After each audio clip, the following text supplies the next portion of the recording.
Lord नमन dear students, प्यारे विद्यार्थियों, now we discuss about synthesis of food other than carbohydrate by plants.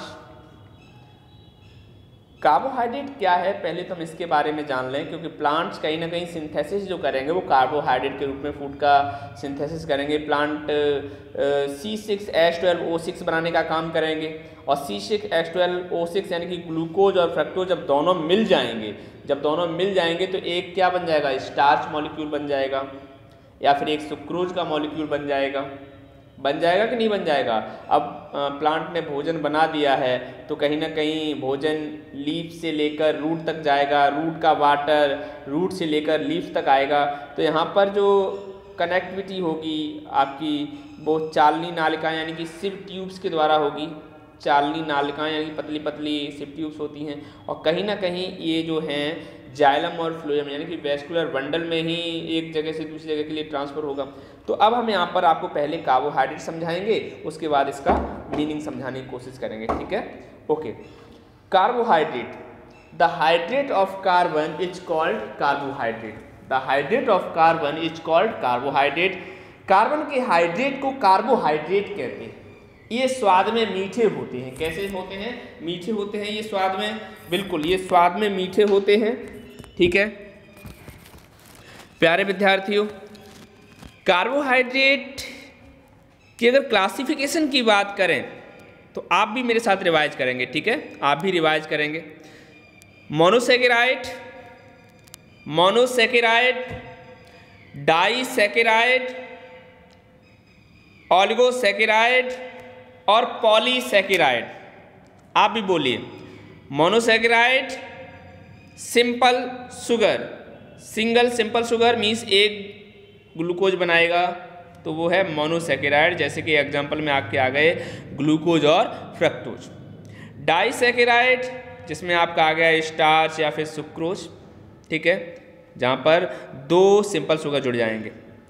Oligosaccharide 2 से लेके 10 तक अगर सिंपल शुगर जुड़ रहे हैं तो ये है ऑलिगोसेकेराइड। और लास्ट में मैंने आपको बताया पॉलीसेकेराइड, जहाँ पर 10 यूनिट से ज़्यादा सेकेराइड आपस में जुड़ जाएं, सिंपल शुगर आपस में जुड़ जाएं तो वो क्या बना लेंगे। मैं आपको पॉलीसेकेराइड के बारे में बता रहा था।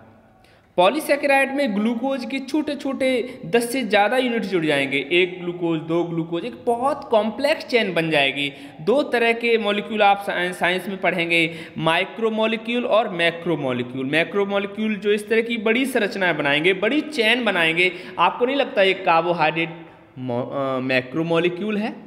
कैसे मॉलिक्यूल है? मैक्रो मॉलिक्यूल है, ठीक है स्टूडेंट्स। अब हम बात करते हैं कि ये जो कार्बोहाइड्रेट होते हैं इनकी कंपोजिशन किससे मिलकर बनी होती है। तो कार्बन, हाइड्रोजन और ऑक्सीजन का जो रेशियो है 1:2:1 में पाया जाता है। 1:2:1 में पाया जाता है, मतलब C6H12 जस्ट दोगुने हो गए, C6H12O6, तो 1:2:1 का यहाँ पर रेशियो पाया जाता है। Plant synthesis glucose through photosynthesis, photosynthesis के द्वारा ये ग्लूकोज का निर्माण करते हैं। किसका निर्माण करते हैं? ग्लूकोज का निर्माण करते हैं। Glucose is the simplest carbohydrate, ये सबसे सिंपल वाला कार्बोहाइड्रेट है। कार्बन का हाइड्रेट है the containing carbon, hydrogen and oxygen. Plant synthesis other food nutrients such as fats and protein through amino acid. Protein, what is protein? Protein is the building block substance और protein amino acid से मिलके बने होते हैं। किससे मिलके बने होते हैं? अमाइनो एसिड से मिलके बने होते हैं। प्यारे विद्यार्थियों, ये आपका एक सिंगल अमाइनो एसिड का डायग्राम मैं आपको यहाँ पे दिखाने की कोशिश कर रहा हूँ। जैसे कि आपने पढ़ा कि प्रोटीन जो है अमाइनो एसिड से मिलने से बनती है। तो अब जैसे कि आपने कार्बोहाइड्रेट का पढ़ा था, कार्बन, हाइड्रोजन, ऑक्सीजन का रेशियो। अब यहाँ पर भी देखो, यहाँ पर भी आपका जो प्रोटीन बन रहा है उसमें कार्बोक्सिलिक ग्रुप यानी कि COOH जुड़ा हुआ है, साइड चेन, जिसमें कि आपका एल्केन, एल्कीन, एल्काइन का कोई एक हो सकता है। हाइड्रोजन भी जुड़ा है एक कार्बन से, एक से अमाइनो एसिड जुड़ा है।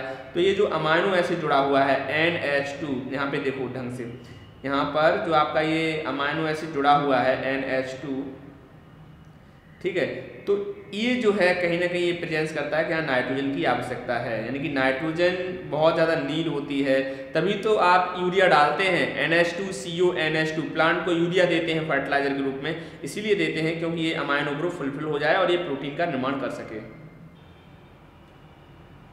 Plant synthesis other food nutrient such as fatty acid होगा यहाँ पे। प्रोटीन का मैंने आपको समझा ही दिया, अमाइनो एसिड है ना। Protein contain element like nitrogen, phosphorus, sulphur, ये सब प्रोटीन के निर्माण में भाग लेंगे। The process by which plant synthesis protein and fats from glucose is quit complex. ये थोड़ा सा क्विट कॉम्प्लेक्स हैं, थोड़ा सा ज़्यादा जटिल संरचनाएं हैं। The other elements present in protein are derived from the soil. तो यहाँ पर जो अदर एलिमेंट्स हों वो सॉइल से हमें मिलते हैं। Here we describe the source of nitrogen need by plants to synthesize protein. तो आप सभी जानते हैं कि प्लांट्स जो प्रोटीन का सिंथेसाइज करेंगे वो कहीं ना कहीं नाइट्रोजन के सोर्स पे डिपेंड करेंगे, क्योंकि अभी मैंने आपको जो डायग्राम यहाँ पे दिखाया था वो कहीं ना कहीं क्या था, NH2 यानी कि एमाइड ग्रुप जुड़ा हुआ है अमाइनो एसिड से। कितने अमाइनो एसिड प्रोटीन बनाते हैं? 20 अमाइनो एसिड प्रोटीन बनाते हैं। 1 2 3 4 एक चेन बन जाएगी पूरी। वैसे तो प्रोटीन की कोई स्ट्रक्चर नहीं होती, DNA डबल हेलिकल होता है, RNA सिंगल हेलिकल होता है, लेकिन प्रोटीन की कोई स्ट्रक्चर नहीं होती, ठीक है। Plant get nitrogen in the form of soluble salt such as nitrates, urea, ammonium sulphate from the soil through their root system. तो ये प्लांट जो है नाइट्रोजन को यहाँ से गेट कर लेता है नाइट्रेट के फॉर्म में। वैसे अगर ये नाइट्रोजन के फॉर्म में अगर एब्जॉर्ब करता तो हमें यूरिया देने की जरूरत ही नहीं पड़ती। यूरिया का फॉर्मूला है NH2CO NH2। क्या है जल्दी से हमें बताइए? NH2CO NH2। प्यारे विद्यार्थियों, शायद आपको नहीं पता होगा कि जब आप MBBS करेंगे मेडिकल में शुरुआती एक एक्सपेरिमेंट होता है जिसमें आपको यूरिया का ऑब्जर्वेशन करना होता है। एक वयस्क यानी कि एडल्ट ह्यूमंस में जो यूरिन निकालने का कार्य किया जाता है उसमें 30 ग्राम यूरिया जो है बॉडी से निकाल दी जाती है। आपसे क्वेश्चन पूछा जाता है कि बताइए आप एक बार में कितना यूरिया एक्सक्रीट करते हैं, तो आप बताएंगे कि सर हम एक बार में 30 ग्राम यूरिया एक्सक्रीट करते हैं। 30 ग्राम यूरिया जो है एक बार में आप निकालते हैं। यूरिया के लिए जो यूरिन इकट्ठा करते हैं, यूरिन को एवापोरेट कर देते हैं, हीट पूरी दे देते हैं उसे, और जैसे एवापोरेशन के बाद क्या होता है उसमें कुछ क्रिस्टल यूरिया के दिख जाते हैं, उन्हें इकट्ठा कर लिया जाता है और उन्हें वेट किया जाता है। जब उनका वेट किया जाता है तो वो 30 ग्राम यानी कि एक एडल्ट ह्यूमन एक बार में कितना यूरिया निकालता है? 30 ग्राम यूरिया निकालता है, ठीक है। यूरिया का फॉर्मूला क्या है? NH2CO NH2 इसका फॉर्मूला है, ठीक है। The atmospheric nitrogen can not be utilised by plant such as however certain bacteria such as symbiotic bacteria present in root nodules of the leguminous plant can convert atmospheric nitrogen into the soluble salts of nitrogen nitrates, है ना। तो ये भी मैं आपको समझा रहा हूँ, इसे कहते हैं नाइट्रोजन फिक्सेशन। यहाँ पर जो आपको ये समझाया गया है इसे कहते हैं नाइट्रोजन फिक्सेशन। क्या कहते हैं? Nitrogen fixation. और यहाँ पर जो लेग्यूमिनस वर्ड यूज किया गया है इसका मतलब होता है द फैमिली ऑफ पल्स, दालों की फैमिली। दाल खाई है आपने? बिल्कुल खाई होगी। और आपको ये भी बताया गया होगा कि बेटा दाल में प्रोटीन बड़ी मात्रा में पाया जाता है। अब प्रोटीन कैसे बनेगा? अमाइनो एसिड के मिलने से बनेगा। कितने अमाइनो एसिड मिलेंगे? 20 टाइप के अमाइनो एसिड मिलेंगे और क्या बनाएंगे? प्रोटीन बनाएंगे। प्यारे विद्यार्थी, अब यहाँ पे है क्या कि जो दालों की प्लांट्स हैं उनकी जो रूट हैं उनमें छोटे छोटे रूट नोड्यूल्स पाए जाते हैं, रूट नोड्स पाए जाते हैं, और ये रूट नोड्स के अंदर बैक्टीरिया रहते हैं।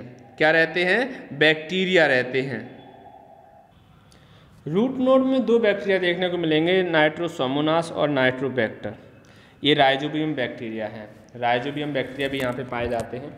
तो रूट नोड में कौन कौन से बैक्टीरिया आपको देखने मिलेंगे? Nitrosomonas, Nitrobacter. बोलिए आप प्लीज। नाइट्रोसोमोनास, नाइट्रोबैक्टर, ये दोनों ही बैक्टीरिया कहाँ पाए जाते हैं? रूट नोड्स में पाए जाते हैं। लेग्यूमिनेसी फैमिली की रूट्स में पाए जाते हैं। ठीक है स्टूडेंट्स, राइजोबियम बैक्टीरिया, और ये कहीं ना कहीं नाइट्रोजन फिक्सेशन का काम करते हैं। भाई हमारे एटमॉस्फेयर में 78% नाइट्रोजन है, तो इसको ये लेकर नाइट्रेट या नाइट्राइट में कन्वर्ट कर देते हैं, क्योंकि प्लांट डायरेक्टली नाइट्रोजन को एब्जॉर्ब नहीं कर सकते। प्लांट डायरेक्टली नाइट्रोजन को एब्जॉर्ब नहीं कर सकते, इसीलिए क्या करते हैं, ये नाइट्रेट या नाइट्रेट के फॉर्म में ये बैक्टीरिया चेंज कर देता है। फिर प्यारे विद्यार्थियों, आपको लेग्यूमिनस फैमिली में फर्टिलाइजर देने की आवश्यकता नहीं है। आपको इसमें किसी भी तरह का यूरिया देने की ज़रूरत नहीं है। यूरिया का फॉर्मूला हमें जल्दी से लिख के भेजिए, आप एक्टिविटी करते रहा करिए। ठीक है, ओके स्टूडेंट, अब हम आगे देखते हैं। In this way plant get nitrogen to prepare protein. Plant में जो नाइट्रोजन की प्राप्ति हुई है, प्लांट ने जो नाइट्रोजन को गेट किया है उसी से तो अमाइनो एसिड का एमाइड बनेगा। मैंने आपको बताया था कि अमाइनो एसिड में एक कार्बन 4 फंक्शनल ग्रुप से जुड़ता है ना। एक तरफ COOH है, एक तरफ NH2 है, एक तरफ H है, एक तरफ R है। R मीन्स होता है एल्किल समूह, यानी कि एक सिंगल कार्बन 4 फंक्शनल ग्रुप से जुड़ेगा और उनमें एक नाइट्रोजन भी है, जो एमाइड कहलाता है। क्या कहते हैं उसे? हम एमाइड कहते हैं।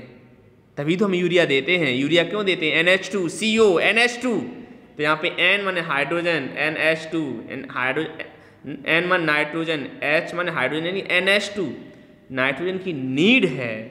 प्रोटीन के बनने में नाइट्रोजन की नीड है। ठीक है स्टूडेंट्स, अब यहाँ पे आप कुछ अपने ये पॉइंट अपनी कॉपी पे नोट कर सकते हैं। ओके, और ये क्वेश्चंस जो है इनके आंसर्स आप हमें लिख के भेज सकते हैं। प्यारे विद्यार्थियों, थैंक यू।